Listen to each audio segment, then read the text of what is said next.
Timo Meier, or as we like to call him, Timo Time, had quite the eventful season. A season that saw him finish strong, but at the same time, it seems like he was dealing with a few injuries here and there. We have a lot to break down in today's episode of Locked On Devils. Buckle up, everybody. You're Locked On Devils, your daily podcast on the New Jersey Devils. Part of the Locked On Podcast Network, your team every day.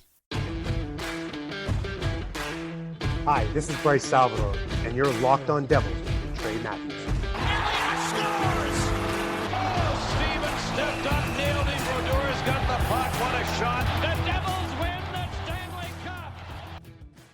Alrighty now, what is up, New Jersey? Welcome back to the Locked On Devils podcast here on Locked On Network. I'm your host, college hockey play-by-play announcer, Devils writer for Pucks and Pitchforks, and also part-time credential media member, Trey Matthews.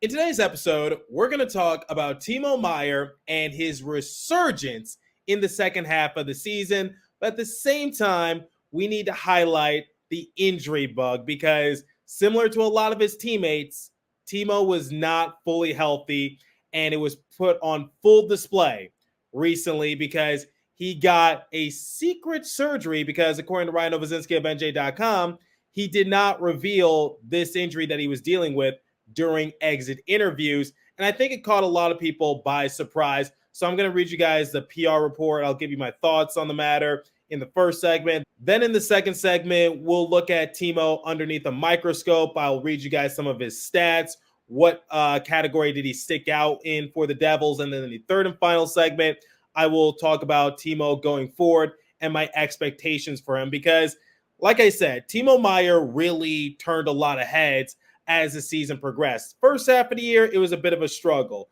But I told you guys in late February to be patient, and sometimes patience is a good virtue to have because Timo went on a complete tear, and he was one of the more consistent players on the Devils roster. And I think a lot of people started to realize why Timo is on this roster. But before we get to that, let's talk about this secret injury that Timo was dealing with. According to the Devils PR team, following the end of the season, Devils forward Timo Meier decided to undergo elective arthroscopic surgery on his shoulder. The procedure will take place today, April 23rd, as I'm recording this episode, and be performed by Devils Chief Medical Officer Dr. Jonathan L. Glashow and surgeon Dr. Guillen Gonzalez Lomas. Meier is expected to make a full recovery to be available for the 2024 Devils training camp.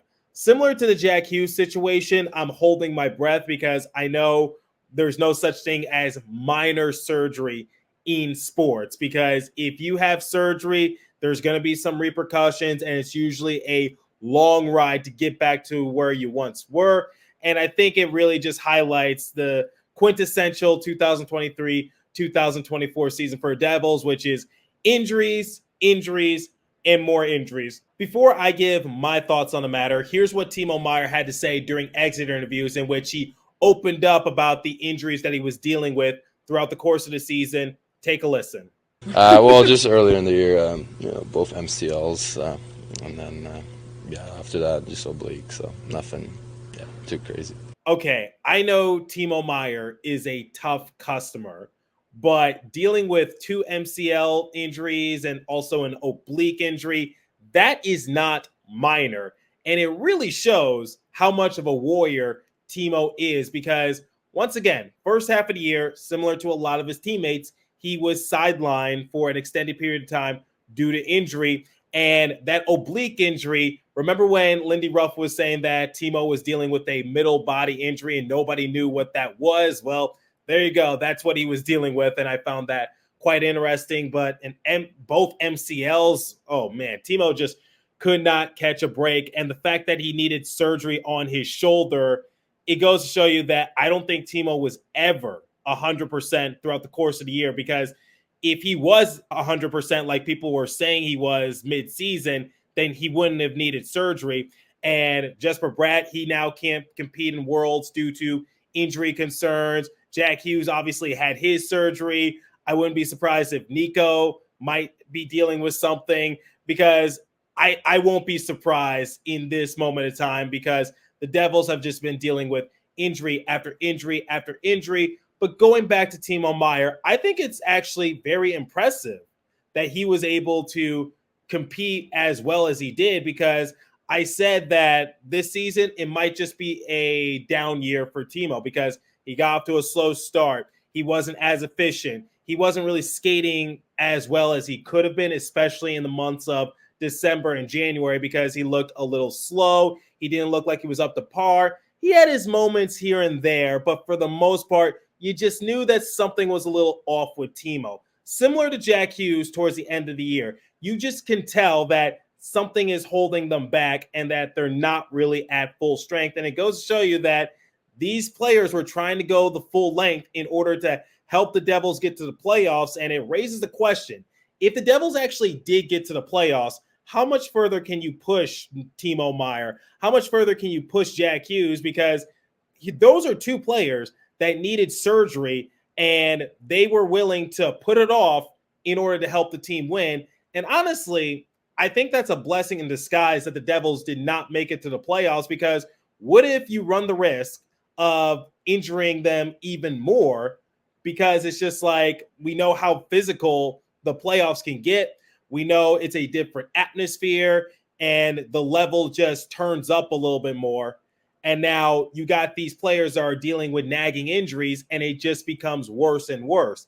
Am I disappointed that the Devils didn't make the playoffs? Yes. But at the same time, if we're just looking at the grand scheme of things, if we're looking at this from an investment, maybe this is best case scenario, which is wait until Jack Hughes, Timo Meier, a lot of the other players get fully healthy. So that way the Devils have a better chance of being more consistent come next season. And I talked about Dougie Hamilton's situation in yesterday's episode, and he was a big reason why the Devils were pretty good in the power play. And it just goes to show you that despite everything that this Devils team has endured, somehow, some way, they found a way to constantly be knocking on the playoff door. They couldn't quite break it down, but they were always close, and they weren't mathematically eliminated from playoff contention until early April. But I'm rather impressed with Timo Meier and the fact that he was able to finish the season strong and lead the Devils in a lot of key statistical categories, despite not really being fully healthy. And I think that really puts everything into a different perspective. Now, we're going to look at his season in general, and I will read you guys some important stats. But before we continue, let me tell you guys about Game Time. I've actually used the Game Time app to purchase MLB and NBA tickets. I had a great time. What is the Game Time app, you might be asking? Well, save up to 60% off buying last minute for sports, concerts, comedy, theater, and more. Save even more with exclusive in-app deals on select seats ahead of the game or event. Save even more when you choose a section and let Game Time choose the seats. Toggling this feature shows the total upfront with no surprise fees at checkout. What is that? All-in pricing. You can get a good view from your seat in the app before you buy. Take the guesswork out of buying tickets with Game Time. Download the Game Time app, create an account, and use the code LOCKEDONNHL for $20 off your first purchase. Terms apply. Again, create an account and redeem code LOCKEDONNHL for $20 off. Download the Game Time app today. Last minute tickets, lowest price, guaranteed. Okay, I want to play a soundbite from exit interviews once again, in which Timo talked about the first half of his season and how he can make some changes in the offseason, so that way we can see Timo play the full 82 and get off to a good start and a strong finish, because this season, weak start, but very strong finish. Here's what he had to say. Same for me. Just got healthy, and then spent the time in the gym and put the work in. I know how big the off seasons are for me personally. To play at my best, I got to be at the best shape. If I want to, play consistent, the style of game that brings me success, I got to put a lot of work in the gym and make sure when I get here after the off season that I'm in the best shape I've ever been. That's a goal for me. Now, for no particular reason whatsoever, here are some stats for Timo Meier dating back to March 4th. In 21 games since then, he racked up 15 goals, 9 assists for a grand total of 24 points. That's actually impressive. And what is the significance of that date? that was the day Lindy Ruff was fired. I'm going to come back to that in a moment, but a lot of people have been pointing to the fact that Timo Meier started to improve a little bit more when Lindy Ruff got the can. And speaking of Lindy Ruff, while I'm on the subject, I forgot to bring it up in yesterday's episode, but congratulations on his new gig with the Buffalo Sabres. Reunites with his old team, used to play for the Sabres, used to be their head coach, so he's in his second tenure there. Last time the Sabres made the playoffs, Lindy Ruff was at the helm, wishing him the best. But digressing a little bit, people have been saying ever since Travis Green became the interim head coach, Timo Meier's numbers started to skyrocket a little bit more. And Timo actually spoke to Ryan Novozinski a few weeks ago about the matter, and he was quoted to say, Green has been great at communicating with me and giving me direct feedback and working with me all year, then really giving me a chance and putting me in spots where I like being, where I feel like I can showcase what I can and trying to help the team have success, which is completely different from what he told me about Lindy Ruff when I asked him post-game in Anaheim his thoughts on Lindy and how Lindy was supposedly leading them through a turbulent situation. Because remember that California road trip? That was the last road trip. In fact, that was the last time we would see Lindy Ruff as a head coach for the Devils. I want to play that soundbite because I love circling back to it. Take a listen. How has Lindy been helping you guys through this turbulent stretch of games? Well, we got our system. We got to play, and we got to play for the guy next to each other. Just battle as hard as you can. It's such a tight race, and we got to believe we can still do it. Obviously today it's not the result we want, but you can't let your head down. But you got to stick together. Go to work again tomorrow. Now, people are wondering, was the coaching change the reason why Timo Meier started to see his numbers increase? I would say that's part of the reason, but I don't think it's the complete reason, because let's go back a few weeks prior to March 4th. Let's go back to February 22nd. That was the day in which I published an episode saying that you guys need to be a little bit more patient with Timo, because ever since February 22nd, in 27 game appearances, 18 goals, 12 assists, that's 30 points. And that's before Lindy Ruff got the can. But ultimately, I see where Timo is coming from, because one of the main issues for Timo was that he was played out of position. He was playing on the third line. He was still trying to recover from the many injuries he was dealing with, because like I said in segment 1, he was dealing with both MCL injuries. He was dealing with an oblique injury. Timo, similar to a lot of his teammates, was going through the ringer in terms of injuries, and it was going to take some time for him to get fully healthy. But when Travis Green was added into the mix, I think one of the more positive things that I think everyone can universally agree on is that he got the best out of Timo Meier. I can't deny that, because I would say that Timo was probably one of, if not the best Devils player to close out the season, just because he was always consistent. He was a threat to score. And this is the Timo Meier that the Devils traded for last season. And I was just so proud that Timo was able to finish on a high note. And it really showcased what he is capable of doing. Now, at the conclusion of this season, the season in which Timo dealt with a various amount of injuries, he led the team in goals with 28. He was 5th on the team in assists with 24. He was 4th on the team in points with 52. He was just outside the top 10 in games played with 69. Nice. He ranked 11th on the team. Led the team in power play goals with 10. He had an offensive point share rating of 4.6, which ranked 4th on the team. He had a point share rating of 5, which ranked 5th on the team. And he had 111 hits, which ranked 5th on the team as well. Because remember, Timo's also a very physical player, and he's a big power forward, which was one of the main selling points as to why Tom Fitzgerald wanted his services. The fact that Timo did all of that and he was still not at 100%, it really shows you what he can do.